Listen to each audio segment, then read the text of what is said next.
Hey there. Okay, I am going to talk today all about salads. I've had a few people ask me about salad dressings, and I figured, well, I can do more than just salad dressing and talk about what I love to have as a salad, especially in the fall. I've got a few just kind of basic go-tos that I always do. I don't love salads, honestly, in the fall and winter. I love them in the spring and summer, but I find that I do a lot more vegetables roasted in the fall and winter or in soups. But salad just for some reason doesn't appeal to me. And it's sweater weather. It's been really cold here, but sunny, which has been great. But I'm really feeling a salad today. So that's what I'm going to show you guys what I do. So you can see I've got a whole bunch of players over here with a bunch of vinegars and some olive oil, salt, pepper, and a little glass jar. And I'll show you what I do. That's just kind of my go-to salad dressing all the time. Really easy. It doesn't even require measuring. Just a glass jar and kind of eyeballs to estimate. It's not an exact formula. And then on the other side over here, I kind of have all these players for a yummy salad that I love to do in the fall. And so I'm gonna pull my camera off my little stand, Scott's out of town, and do a little kind of close up of and talk through what I like to do. Today I think I'm gonna do spinach with some apple and goat cheese and pecans, and I have a little bit of chicken that I'm gonna just saute up really quick and throw that in there as well for some protein. But I'm gonna show you my basics, so let's go. Okay, so I wanna start with the greens. I'm gonna do spinach today, but really you guys choose greens of your choice. I've got some romaine as well that I sometimes will choose, but today, like I said, I'm doing spinach. But arugula is a great choice. It's a little bit of a peppery green. It's something that's washed and bagged. If that's easier for you as a go-to, go for it. I also love green leaf lettuce and bibb lettuce. They're both really soft and tender. So those are other ones that I typically kind of gear myself toward. But really, whatever green you want. Next, cheese. So I've got a little bit of blue cheese, but it's not quite enough for my salad. And then this goat cheese has already been opened. But I love, also called chev. And I love a strong cheese in the salad. I think that it adds a nice punch and is a really good flavor balance. You could also do feta, you could do a cheddar if you wanted, but goat cheese or blue cheese tend to be my kind of go-tos. And then a fruit. So being fall, I have Honeycrisp apples and some Bosc pears. I love those two. Like I said earlier, salad isn't really my go-to this time of year, but I do love this combo. It just is like the perfect balance to me of all the things of kind of the greens with the creamy cheese, a sweet and a crunch, and then a good vinaigrette. So we'll get to that in a second. So nuts. I love a crunch. I just ran out of these, but I have the package to show you. Candied pecans, get them at Trader Joe's. You could also make your own candied pecans. Pretty easy with some sugar, a little bit of salt and pepper in a nonstick pan with pecans, and then you just pour them out on wax paper or on Silpat, which is a nonstick baking thing. Slivered almonds that are already toasted.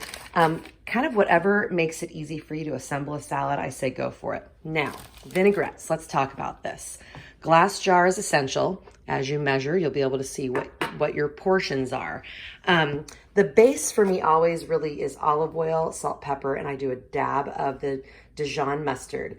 The Dijon helps emulsify and keep the oil and vinegar blended together, which is a really cool trick. You can also do an egg yolk, but a lot of people are, adverse to using raw eggs, so I can't really recommend that. But people do it sometimes.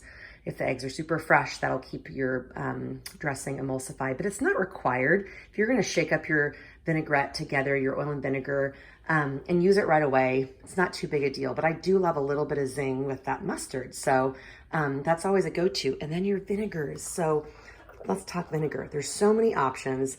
I oftentimes do balsamic. It's just one of my favorites. And I'll add a little bit of garlic to that combination. But today I'm going to use this really fun white balsamic that's a pear white balsamic. It's already naturally a little bit sweet and it's really yum. There's so many fun vinegars and flavored oils on the market nowadays. If I was doing something Asian, I might choose a rice vinegar, but there's apple cider. If I'm doing something Italian, I might choose a red wine. Back here, I've got a blueberry. You get the idea. Lots of choices. But really, what you want to consider when you're combining all your things is just what it's going on. Do you need that dressing to be really kind of punchy and strong, or do you want it to be kind of light and just give it a hint of flavor because what you're mixing it with has a ton of flavor? So for me, this white pear balsamic is going to be just the perfect thing. So like I said, I start with a glass jar. The reason why I use a glass jar is because I can see through it, which is important. I don't know, I try to do glass and not plastic, but just because I think it's better. But basically what I try to go for is either a 2-to-1 ratio or a 3-to-1 ratio. I tend to prefer 3-to-1, and what I'm talking about is 3 parts oil to 1 part vinegar. So, or I'll do sometimes 2 parts oil to 1 part vinegar. It just depends. I kind of go I think sometimes honestly in between. So it doesn't really matter which you go first with. I'm just making myself a small salad, so I'm just gonna pour it straight into here. And I wish I had my camera guy. Scott, you're really missed today. I really appreciate you on days like today when I'm trying to get a video done and you're not here to help me film. Thanks, babe. Okay, so there's my oil because I'm just making a salad for myself. Now I am choosing to use my little pear white balsamic vinegar because I really love it. So I'm trying to just show y'all what I'm doing here. I will hold this up. I'm gonna pour, and the vinegar naturally separates from the oil. Can you guys see that? So I can see where I'm at. Now I think it's better to go a little bit less on the vinegar to start because you can always add more. Well, actually you can do it either way, but I tend to focus on the vinegar portion and go a little lighter there. Shake, shake, shake, do a little test taste. And if I'm like, ooh, it's a little, it's a little too oily, then I'll add a little more vinegar. However, if you've added too much vinegar, you can do the same principle, add a little bit more oil. So this is probably about, you can see a little light to me on the vinegar. So I'm gonna add just a touch more. This is really hard to do when I'm trying to also film right here. My salt. Salt is kind of how you wanna do it. I do a pinch, like, I guess that was kind of a big pinch, but I do a pinch, and then pepper, which I cannot show you, but I'm gonna set it down. I just crack my pepper straight into the glass jar. Just a few cranks, not too heavy on that. And I will do just a dab of this mustard. And when I say a dab, like we're talking just like a little baby, and it usually wants to come out with like more than what is there. Shake it down before I squeeze, but I try to just get a little tiny blob. So that was just like a little dot. You can kind of see it maybe floating in there. Now at this point, if you wanted to flavor it with some garlic, you could. If you wanted to put some fresh herbs in there, you could. Even dried herbs. Sometimes I really love dried chives. It's totally a go-to for me. I love onion flavor. And in the summertime, I have it in my garden, which is cool. But now you guys, the simple part, just put the lid on and just get a little workout. Give it a good shake. And it comes together so quickly. So see how it's already blended? I'll shake it a little bit harder, but at this point, I just take the lid off and give it a quick taste. I just, in the lid, go like this. Now that's nice. I think that's just about right. The thing to consider with dressings, and I learned this when I was in school, you've got to consider what you're putting it on. If you're putting it on something that already has a ton of flavor, your dressing probably should be light. If you're putting it on something that needs a strong flavor to really amp it up, then you want to have that dressing be like pow in your face. So you are bringing these things together. So you want to consider what you're putting it on, especially with vinaigrette. Ranch, obviously, that's more about portion control and how much you're going to put on, or blue cheese, that kind of thing. And with this, it's also that flavor profile, how strong your vinegar is or how light your vinegar is. So those are some things to think about. I'm going to assemble my salad and just show you kind of what it looks like when it all comes together. I mentioned chicken, and I just want to show you guys really quick. This is what I do. I love to just buy chicken tenders because it's small portions. It's just me and Scott now. It's so sad. And I literally just do a squiggle of olive oil in here, throw my chicken tenders, or actually before I put them in, I season the one side that's exposed in the package with salt, pepper, and a little bit of garlic powder. That's my go-to. You could do whatever you wanted. And I have this on medium heat in a nonstick pan. I'll let them go until you start to see the white coming up on the sides of all around, and I know it's ready to flip. And while it's sitting here like this, again, salt, pepper, little garlic powder, and then I let these cool down just a touch. I'll chop them up and put them in my salad, and then I'll save some for the next day's salad or just to snack on. So that's my go-to on my little chicken. Chicken's looking white on the edges, so I will Go ahead and flip. Oh, look how pretty. And flip. Sometimes depending on how your heat distributes in your pan, you might need to move these guys around and give the outer guys some time on the inside, but you get the idea. Really easy. I do this a lot to go into pastas, salads, just for dinner with some veggies. It's like the easiest chicken in the world. Okay. Okay, guys, chicken has cooled enough and I've cut it up. Something I want to talk about real quick with a composed salad like this, where you've got multiple elements that you're tossing all together. Think about what you're putting in your mouth. Sounds kind of funny, but if I just put this whole thing in there, that's too much to go in my mouth. So make sure you're chopping things up to fit a size that would be good in your mouth as you're taking a bite.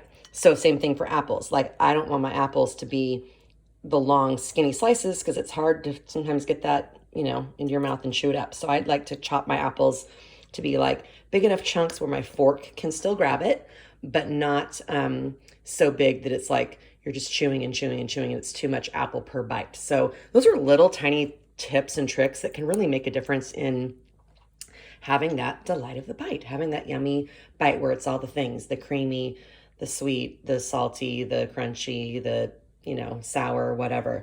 Also goat cheese. So the goat cheese started out in this little log.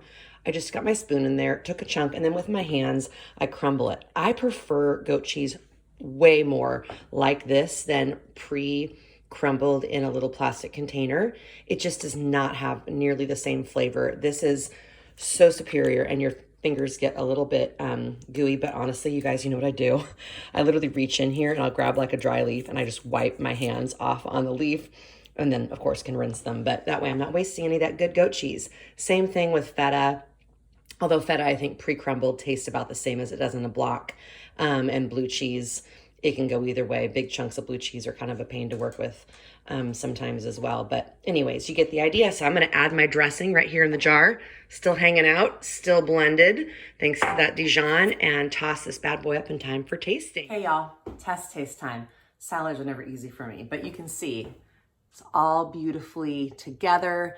I prefer to do the extra dish and toss my salad in a bowl. Sometimes when I'm super lazy, I will eat out of said bowl, but I prefer a plate. This is one of those shallow bowls that I love, but I don't know, it just, if you're gonna go to all the effort, just do it. A couple other tips. The nuts. I buy those nuts already toasted or already candied because it's a shortcut and I don't want to have to do every step. So permission to do the shortcuts. Buy the bagged salad that's already washed and cut and ready for you if that's easier. If it'll help you make, salads if you're trying to eat, more greens or whatever, do it. Same thing with crumbled cheese. I mean, it's not going to kill you to have pre-crumbled goat cheese if that's what you love, and it'll make you make this salad more because it's a good one. And apples and the fruit, again, it's all interchangeable. And obviously when I make this for Scott, I just leave the nuts out. So anyways, I just wanted to give you those couple little tips to just do what you can to cut the corners where you need to. But this is a goodie. I love it. I've been making this combo for years. Probably a lot of you have, but there's just not going to be an easy way. I already have like 5 leaves of spinach on here with no other things because I'm, not very good at this.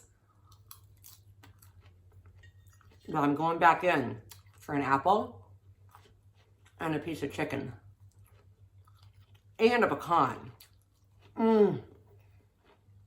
Now we're talking. Okay. You guys, the layers of flavor are so good. Don't be scared of fruit in your salad. That little hit of sweet with the acidic dressing. And then the nut. And again, pick what nut you love.